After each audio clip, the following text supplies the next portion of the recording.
Good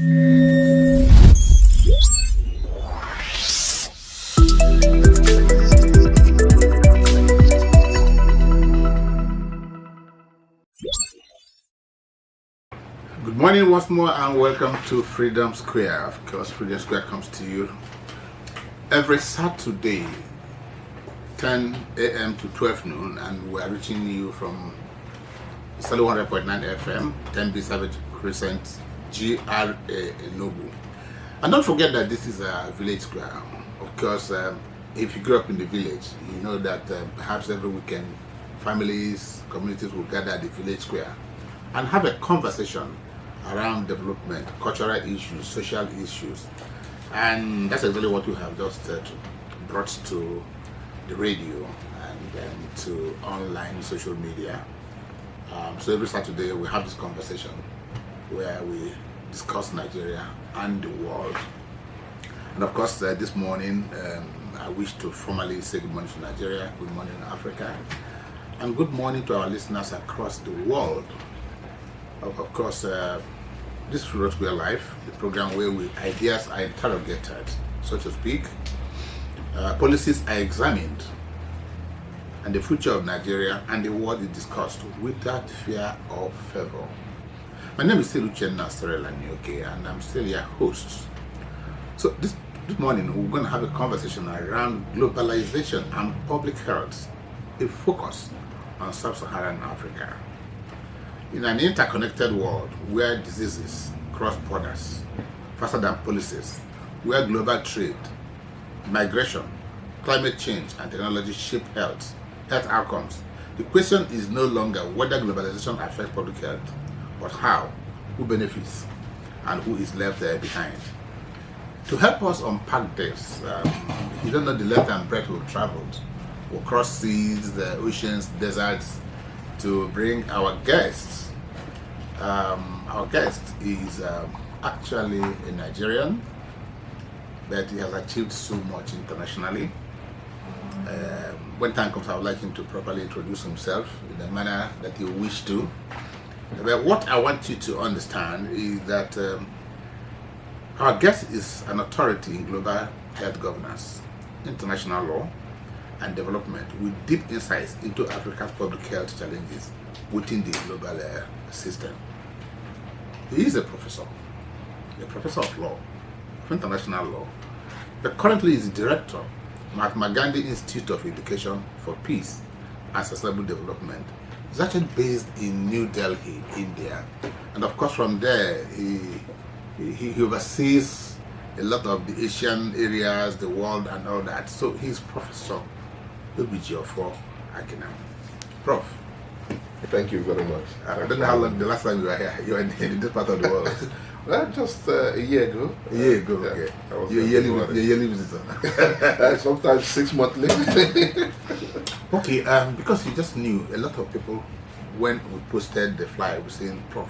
And you see what happened there now? Yes. Just a younger colleague of yours. Yes. Just saw your face and said it must be Akinam, and he was damn right. So those listening to us and those who are actually watching us online, we want to know more about you. So who is Professor Obijiofo Akinam? Okay, thank you very much, Dr. Anyoke, for arranging this. I'm very grateful to the management of Solid 100.9 FM for arranging this just within a very short time. I came into Enugu 2 days ago, and the rapidity of your requests, is very encouraging. So I'm Obi again. I'm Nigerian, like you said in the intro. I'm from Anambra State. I grew up in my village, in Anambra State, and I studied at University of Nigeria in Enugu campus. I got a law degree and practiced law in Lagos, for a couple of years, and then went to Canada to study. So I attended Queen's University, for my Master of Laws, and University of British Columbia for my PhD. And after that, I was very privileged, in fact, before I finished my PhD, when the former Prime Minister of Norway, Dr. Gro Harlem Brundtland, was appointed the Director General of the World Health Organization. So she brought some innovation, to WHO because she wanted to bring in young people to help, to do some of the shaping, shaping the policies and the thinking of global health policies. So she created what was called the Global Health Leadership Program that was supposed to attract these young people to WHO for a 2-year placement. So then I was a PhD student in Canada and I had applied for that. And 6 of us were selected from a pool of, I don't know, thousands. So it was just luck and providence. So that's how I got into, then I was doing my PhD on international law and global health governance. So that was the attraction. So I went to Geneva, and the first opportunity I got to work at WHO headquarters was with one of the most renowned epidemiologists, from Europe, Johan Gizeki from Karolinska Institute in Sweden. So he was brought to WHO to revise what we now know as the international health regulations. And these are a set of regulations that all the WHO 194 member states use, to regulate cross-border movements of goods and services during pandemics. So I was placed in that unit to work with him. Working with a team of epidemiologists and doctors and health professionals was quite a very good experience because I brought the legal knowledge, I brought the regulatory knowledge, and we worked from 1999 to 2001 to revise those regulations, and so we finished our assignments, and the World Health Assembly, which is a body that is composed of all the health ministers of member states, was supposed to adopt it, and I went back to Canada. I started teaching at Carleton University from 2001 to 2007. So something interesting happened, the SARS outbreak in 2003, because we've done the revision of the regulations, but the member states were kind of taking their time. International policies, there's always a lot of time wasted in adopting these policies, and then SARS happened, okay, and it was a terrifying thing for the world, then, before we got to COVID and all of this, yeah. So what they did was they went and dusted what we've done, the international health regulations, and adopted it immediately, giving the WHO some powers, to use during the pandemics. Most importantly, the most important innovation in the 2003 revised regulations was the fact that when something happens in one part of the world, because of state sovereignty, okay, sometimes the states have an obligation to report it to WHO. They don't, and WHO has no way of enforcing them to do that. Okay, so we now put in a provision there that WHO can make use of informal, information from informal sources. You don't have to wait for a country or the health ministry to report that, because when there's an outbreak in a globalized world, you see it on CNN, you see it everywhere. So you can pick that information and, quote unquote, confront that country to confirm or deny this. Otherwise, you put in place standing measures. So anyway, so from Carleton University in 2007, I got another opportunity to join the UN. This time to join the United Nations University, the UNU headquarters in Japan, which is the think tank for the UN system. So they do the thinking for the UN on a range of issues, and whatever is within the UN mandate is also within the mandate of the UN University, because it was set up to actually make the UN better. Okay, if there are things the UN is doing, you can actually do research and advise the Secretary. Is that the only university they have? That's the only one in Japan. Yeah. Oh, in Japan? The university is in Japan. It's in Japan. That's the headquarters. Okay. But it has 14 institutes. UNU has 14 institutes in 12 countries. Okay. There are 2 in Germany. Anyone in Africa? 1 in Ghana. Ghana. There's 1 in Ghana, yeah. So Ghana is beating us. The UNU Institute for Natural Resources in Africa is in Ghana. Okay. So anyway, so 6 years in Japan with the UNU, and I was now moved to the UN Institute for Global Health in Malaysia. At the end of my assignment in Japan, so still with UNU, but to another institute. So I worked in Malaysia at the UN Institute for Global Health for another 6 years, and then finished in 2019. So I went back to Canada, to my university, and then COVID hit, and so we dealt with it. 2 years of complete lockdown. and it hit the Western countries more than it hit Africa. So everything, we lived like prisoners for those 2 years. And then in 2024, I was appointed to this UNESCO job, the UNESCO Mahatma Gandhi Institute of Education for Peace and Sustainable Development in New Delhi. So it's one of the 8 UNESCO Category 1 institutes. Again, they're located in different countries, but this one, is located in India, because India actually put in some money, to help UNESCO to establish it.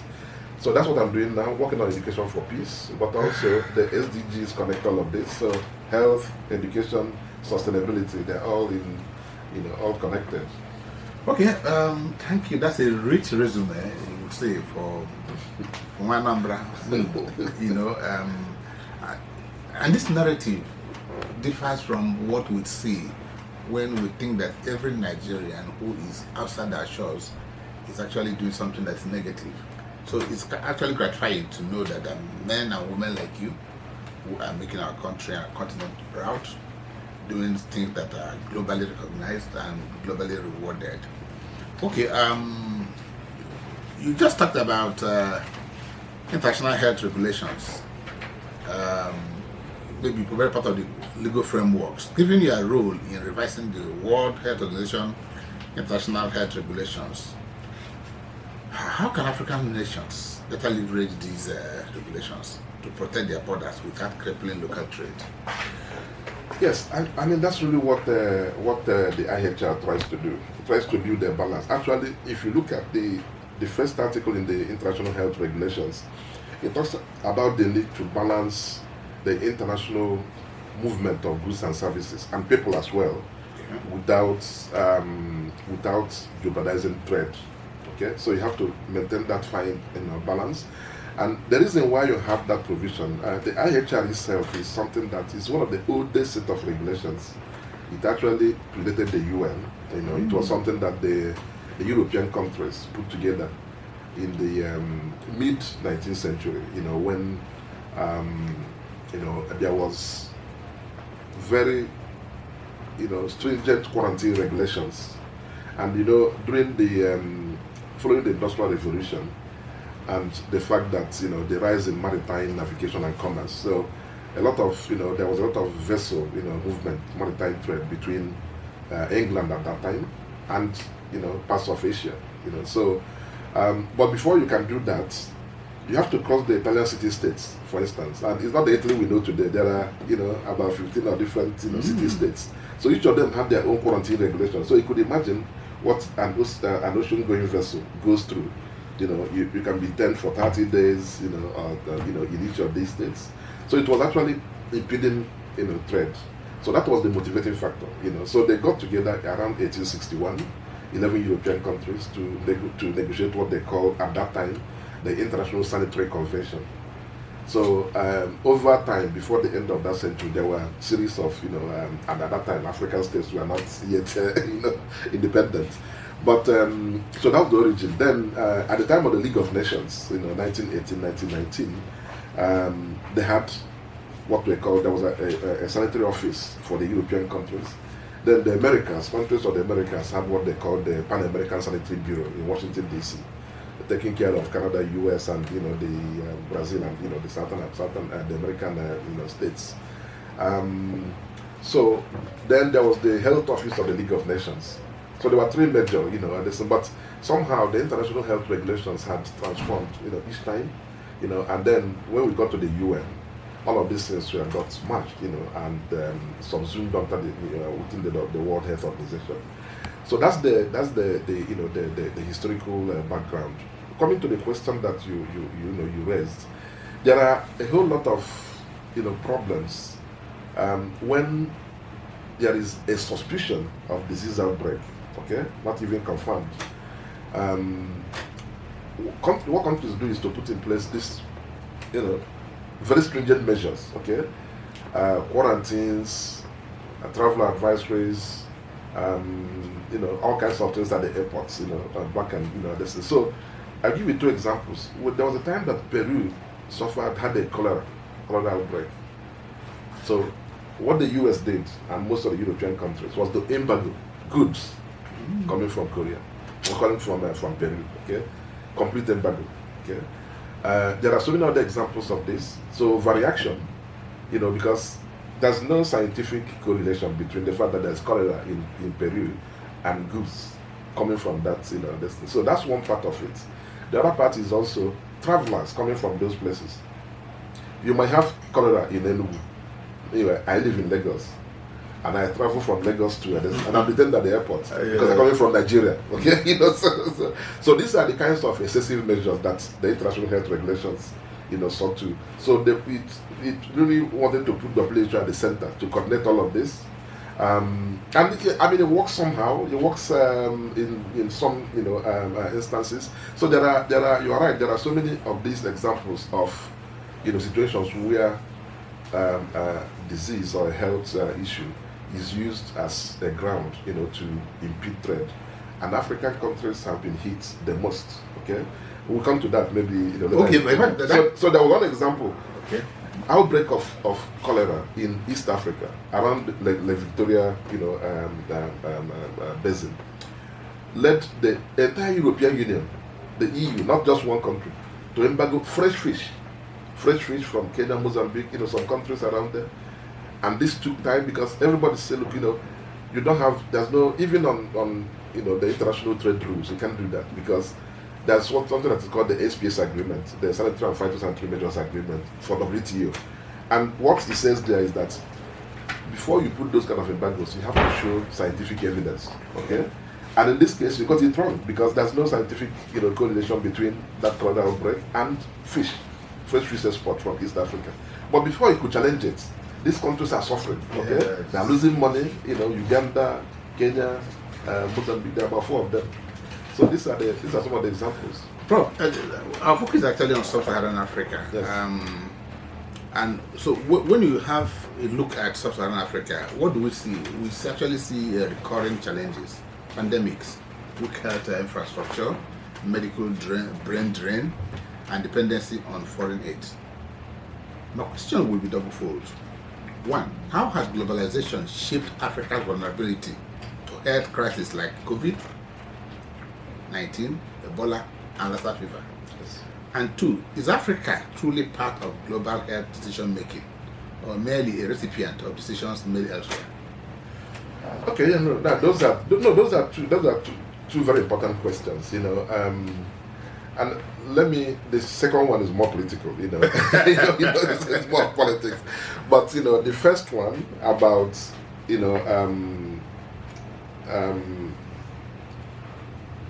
how is Africa part of the global health governance policies? The answer is yes and no. Okay, and I said this because health is part of foreign policy. Okay, it's very much, we have what we call global health diplomacy. Now, part of the issues raised by your question is governance issues. Okay, Sub-Saharan Africa, we know what has been happening. Okay, in terms of putting in place the good governance mechanisms, starting with the obvious things, the basic things, conduct elections. Okay. Just do elections that are credible. It doesn't. So I put one question before I get into the global health part of the health part of it. Okay. When you're in a village, okay, you are in your village, you go to a step family meeting, and there are 2 people running for chairmanship of the listing. And you call for reason of hands, there is people raise hands, they vote, you can't. This guy has 40, this guy has 30. There's no dispute because everybody knows. The person who lost knows that. Look. I lost it. So that's and then the life goes on. The same thing happens in so many other informal things. So, but when you look at what is happening in most of the countries in Africa, where why can't we conduct simple elections? That's the question. I'll give you an example now. Where look, if I lost the election as a village chairman or whatever, and I know the thing is transparent, why would I make noise? You just go and do. So the reason why these things are happening is that I will say that 80% of African governments, I don't know, this can be contested, but I'm just saying there's some question, some aspects of illegitimacy, okay, in the way that they came to power and all of that. So let's pack that one by the side. Then the question is, can you really have development, okay, and peace? Peace. Not peace, not meaning that's what I do now in my institute. Not the absence of war or conflict, but real peace. Can you have this when there's illegitimate governments in place? And when the government is legitimate, that's when corruption is not tackled. That's when favoritism. That's when all of these things are there. We know that it's happening. Okay, if you come to Nigeria now and you tell people, "Oh, Nigeria is serious about fighting corruption," people will laugh at you because they know you are not there. So we put these things in place. Actually, the African governments where the level of governance is high, and I can give examples. Places like Namibia, Botswana to some extent, so there's quite a good number of them. You find that look, all of this, they're able to actually pursue, credible policies on sustainable development. So the question you raised about, whether globalization, is serving Africa's interests, and I started by asking that question by saying that look, health is part of foreign policy, and foreign policy is about interests. If you don't articulate your interests, who will do it for you? Okay, nobody. Does anybody love Africa more than Africans? Europeans. We know what they did during colonial, and now in this era of post, colonial and imperialistic, paradigms. They're happy, to see Africa where it is. Look at what is happening in DRC, for 5 decades. Look at Sudan. These are situations, conflicts that are forgotten, basically forgotten by the international community. Okay, so we need to put our house in order. Post-COVID, again, crisis mode. Something happens. Ebola was a learning curve for us. What happened was despicable because it was the first time that we saw a situation where WHO completely failed. Okay, I'm talking about not the DRC Ebola, but the 3 West African countries, because something was happening. Everybody knew. International NGOs like Médecins Sans Frontières, Doctors Without Borders, they were there. They had all the evidence. They had all the facts and figures. WHO arrived very late, too late in the day. Okay, and by then people were dying. So it was so that's why it was just a lesson. That's a bitter lesson for African governments. And when you look at those 3 African countries, these are least developed countries: Sierra Leone, Liberia, and Guinea. Post-conflict, okay, the 3 of them, they share this, this post-conflict, very weak health infrastructure. So they needed help. Okay, they needed some form of assistance. So the world failed them. Okay, and you find that Doctors Without Borders were there. They did more work there than a UN agency, a UN health agency. And there's a lot of fallouts. If you look at that, was the very first time that the UN Secretary General openly criticized in a press conference, criticized a UN, specialized agency, for that, And we know what happened internally at WHO. We knew, so we thought we've gotten over it, and then Ebola, COVID-19. Yes. So the COVID was more like the politics of vaccines. Okay, the fact that yes, those vaccines, there were some questions, there were some issues, there were a lot of conspiracy theories. Don't take them; they are not safe. It is a Western destined to depopulate Africa. If you take it, you become, for a woman, you may become, you lose their fertility. So there were all kinds of things that were said, but I was in Canada then, and I followed. Of course, I served on the WHO Director General's expert panel after COVID, to advise him on how to revise the international health regulations. So the point is, when it comes to that, there's a lot of politicization that is going on. Okay, science, we are taught, is universal language, and I make this joke all the time. If you are in primary school in your village, 1 + 1 is 2. If you're in primary school in Washington DC, 1 + 1 is 2. If you're in primary school in Brazil, 1 + 1 is 2. That's universal language. That's mathematics. Okay, so When it comes to so I was thinking that if science is a universal language, okay, we should speak one voice. So what should happen is that when these vaccines came out, okay, there's supposed to be an international scientific, verification of the efficacy. Nobody's saying no. There's no vaccine that is 100% efficient. Okay, even the ones that are used for children that are established for whooping cough, for tetanus, all of these things, you might give it to a certain kid, the reaction, Yeah. So that's the. But the thing is that what is fueling the suspicion is that the speed at which these vaccines, the COVID vaccines, were made. Okay, normally it takes maybe about almost 2 years. That should be the listing. But these ones came out, within. And people were saying, look, we're not so sure about. We're not so sure about. We're not sure about this. But at least with the crisis, okay, people were dying in massive numbers. So it's got to be. But the point I'm making is that I expect a situation where, Africa is not prepared. Okay, we were just saved. God saved us. Let me put it that way from COVID. Because when I see what happened in the West, Yes, and what happened? the level of death, in Canada, US, Europe, and you look at Africa, So what is it? There may be something in the genes or the food we eat or weather and all of this. WHO actually is amazed, that the very very They thought Africa would be Africa would be a graveyard. and at the list, those vaccines, if you look at the percentages, this thing, most Africans never took it, okay, because of this, this thing, and they survived. And many people got COVID, but I did. Yeah, My mom did. Yeah. What this has taught us, okay, how many times will you be this lucky? Okay, what this has taught us is that, my argument that time is that, look, every country, even if you don't trust this vaccine coming from Canada or US or Europe, every country should have its own, Academy of Sciences or, the bioscientists or whatever, that should be able to subject those vaccines to medicine and then, give proper advice. But the point is, who are you listening to? Which is part of the work my institute is doing now, what we call media information literacy. So in crisis, who do people listen to? Would you listen to the health minister or a scientist that is renowned on that subject, or information you get from social media? So this is the thing. So we need to address all of that. Yeah, you probably addressed what actually should be my next question, but nevertheless, I will still want to ask that question.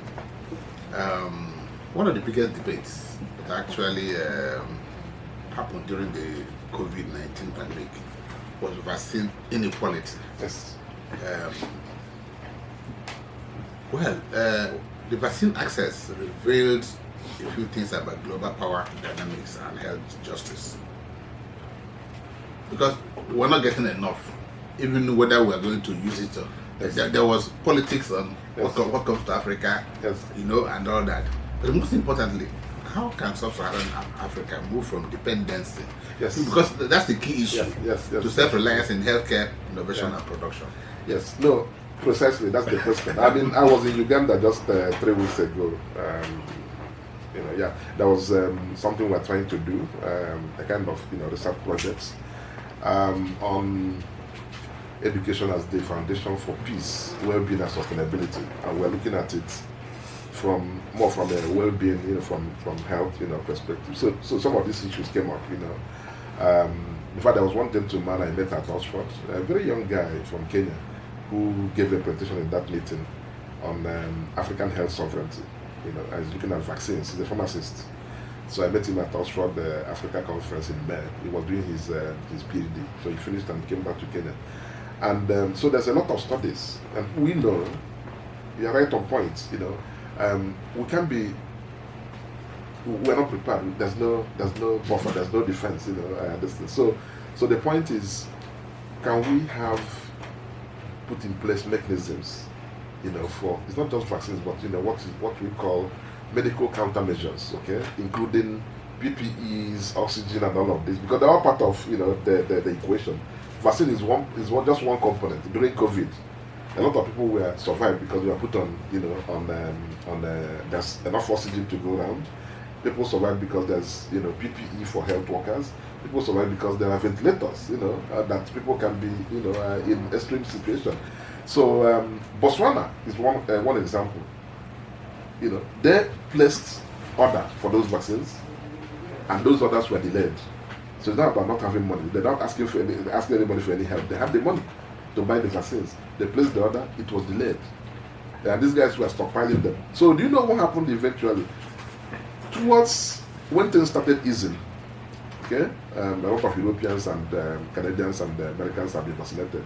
They now started donating vaccines to what WHO has set up. It was called, there was something they call it, I remember the name now.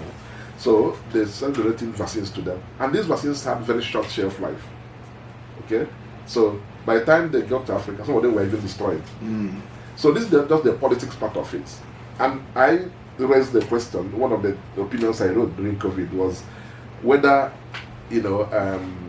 whether vaccines should be treated as global public goods.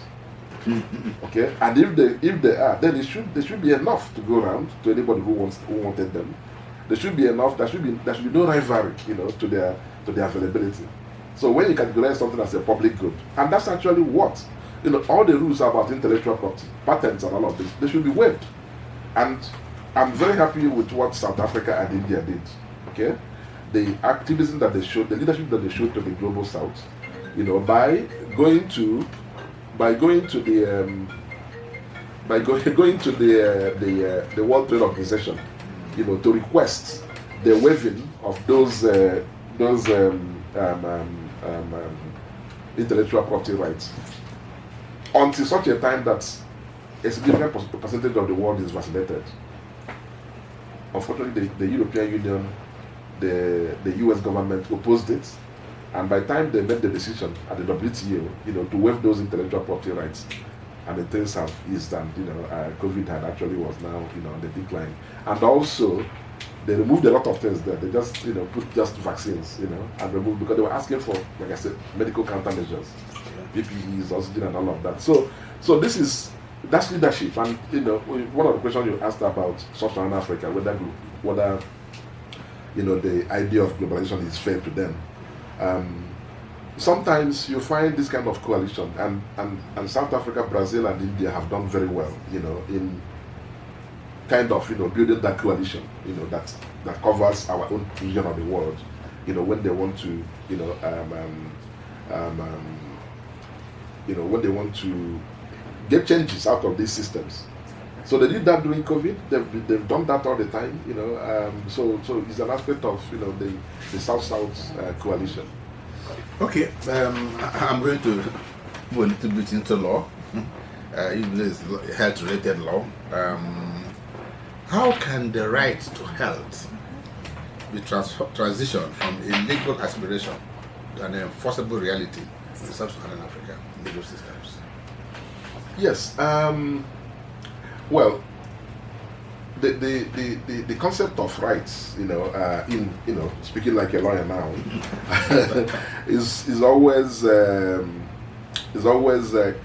bit complex, and I say this in a good way, because there's this dichotomy between what you call the civil and political rights, and socio-economic and cultural rights, and the group rights, people's rights. So many human rights scholars have argued that dichotomy doesn't make any sense, okay? But it's something that started during the Cold War, so the Eastern Bloc they were pushing for, because the socialist-oriented, country and my region, we are pushing for, so let's put it this way: civil and political rights, or human rights, generally speaking, you go back to John Locke, okay? Social contract. Yeah. So we surrender this to the states, and then in response, the state guarantees, these entitlements. So that's why I cannot be detained without trial. That's a violation of my, I have the right to vote in an election.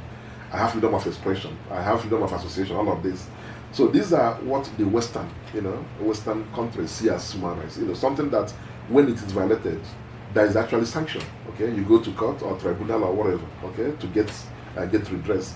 Now, when you talk about right to health, right to education, right to food, okay, they say, no, we don't think you can. You can ask.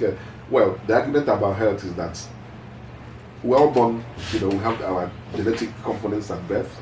We have things we inherited from our parents or our grandparents or whatever. Nobody can guarantee perfect health. Okay, but that's not what right to health is all about.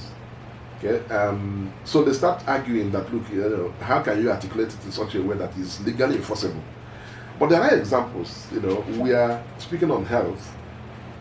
A country like South Africa, has one of the most progressive constitutions when it comes to rights. Right to health, especially, is there codified as as a legal, just like the civil and political rights.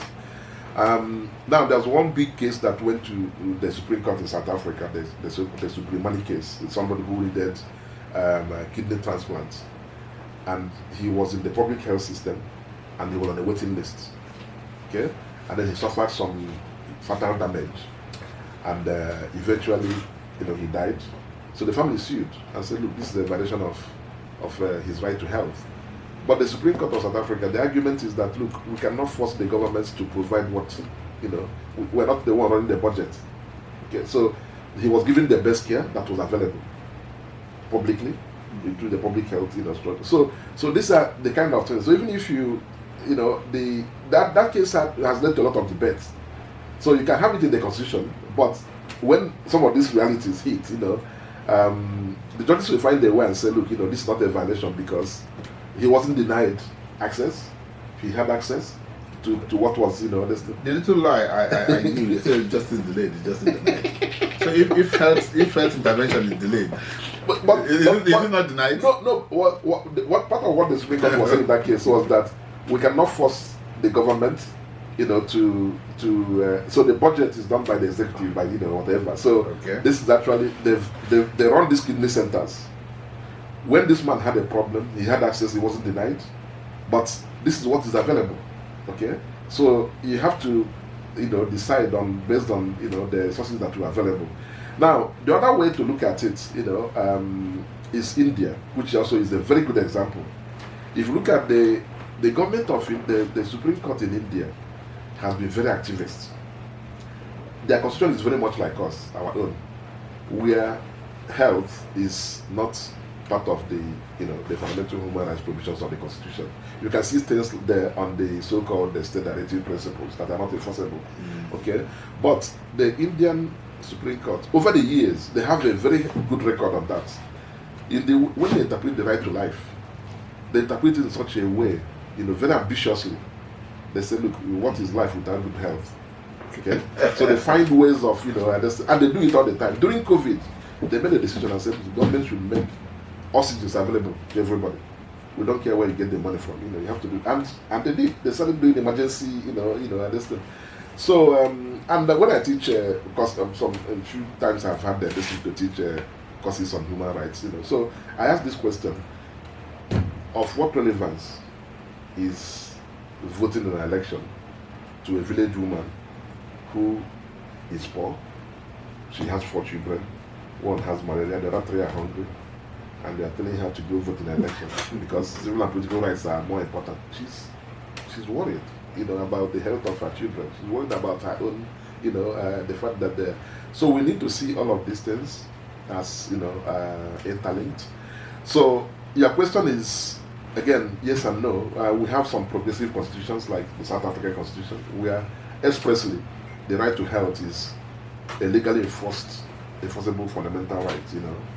And we have situations like, what the example I gave in India, which again, a few African countries are following, to interpret the civil and political rights ambitiously in order to connote, health issues.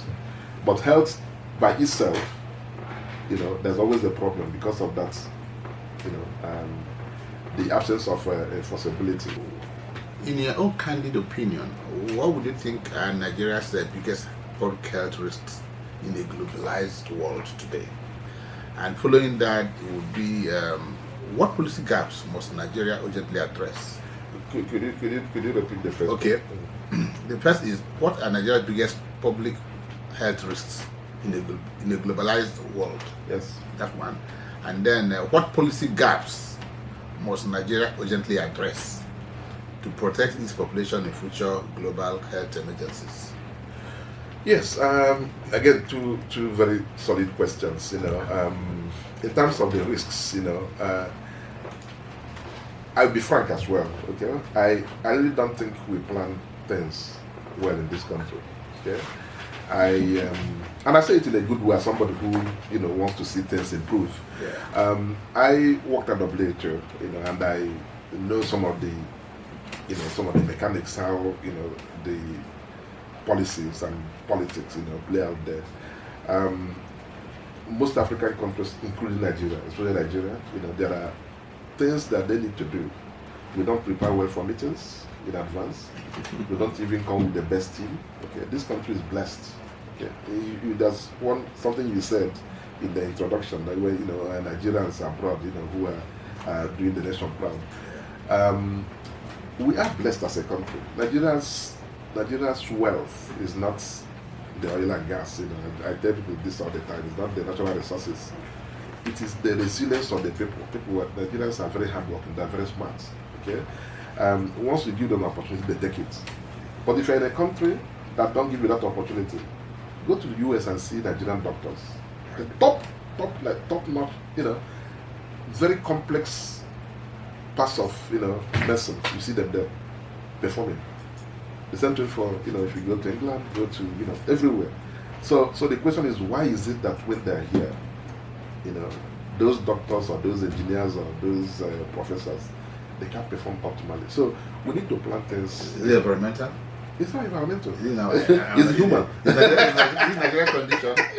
So the highest risk is that you should prepare for these meetings, look for these experts.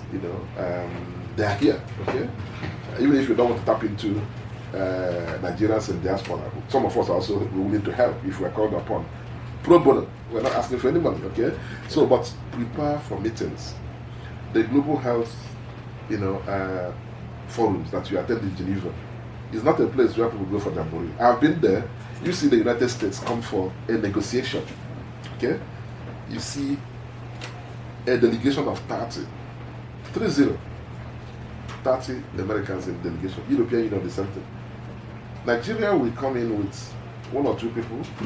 Sometimes those people are not even there. It depends on who they know. Yes. They want to travel, get the tacos, so those kind of things. So let's even do the basics. That's the basics. Like I said, I've seen this in action repeatedly. They go to the UN, they go to climate change summits, in Brazil, 250 people. What are these people doing? Some of them don't even know the venue of it. They go and do shopping, and then they enter the plane and come back, So that's the very first thing we need to do. Put our house in order.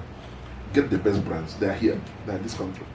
And then let them they work. Let them advise government on what to do. So that's the first. And some of these meetings internationally, there's no joke. I mean, it's business.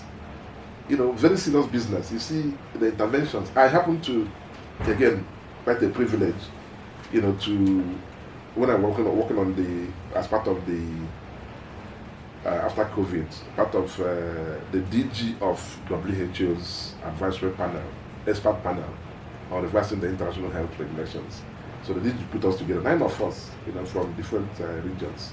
So I was the only African then. So 6 months assignments. We used to go to Geneva,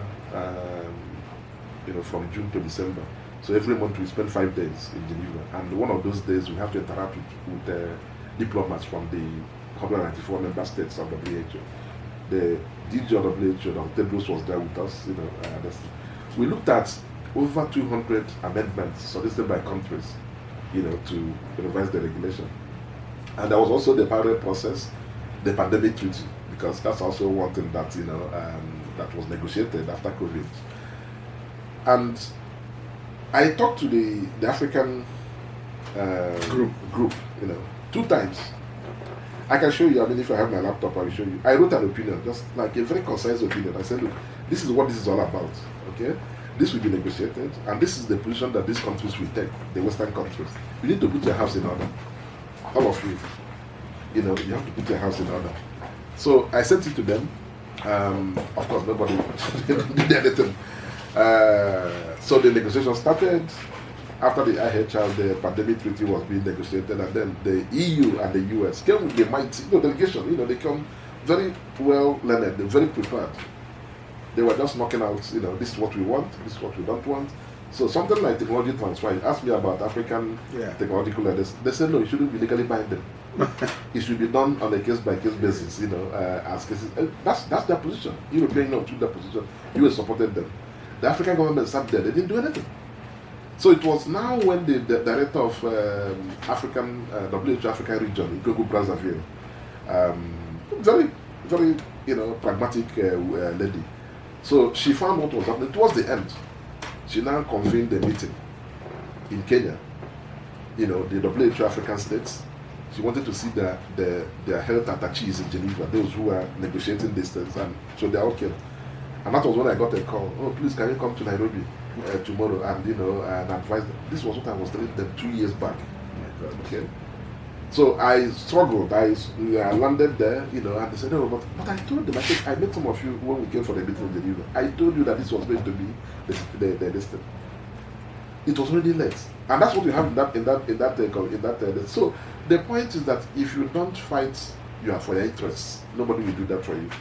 Okay, it starts by diplomacy is a very complex process. Yes. Put the mechanism together. Get the best people. This is not domestic politics where we can do whatever we want to do and get away with it. This is the country's interest. So unfortunately, that's how that played out. And the pandemic treaty is now adopted. You have this provision about pathogen sharing, about technology transfer to the global south. Two of them are voluntary mechanisms. And Trump now, even though he has left WHO, is now going around these countries negotiating bilateral agreements on this particular issue. And they offer you something, and then you know how it is. Then you sign off, and so he's done it with Kenya and Uganda, and I don't know when he's going to come to Nigeria. He will soon come. Yeah. So that's after them with insurgents. So that's the problem. That's the Okay. Thank you very much, Prof. I totally agree with you about the lack of preparedness by African nations. 2022, I was hurried to Geneva to talk to the African group of WIPO on intellectual property. Yeah. Limitations and exceptions to copyright. And I will tell you my experience. I practically had a troubling time with the Algerian, the chairman of the group was an Algerian, and the rest is history. But I think that the Nigerian ambassador eventually had to thank me for a good work, because when I spoke to them, the Algerian man, I said I speak for Nigeria, and they particularly speak for Africa. They must say, no, you cannot speak for Africa. So I looked at him and said, well, I don't know the last time you were in Algiers. So when you sit in your fanciful offices in London, in Geneva, I don't know what happens in your country. That's okay. I think we're going to take a short break, Prof. Okay. When we come back, there are a lot of issues to talk about. And for those who are listening and watching us, don't change the dial, don't go anywhere. I'll be back shortly with Professor. He likes to play himself Professor Uji. So don't go anywhere. We'll take a short break and play some bills.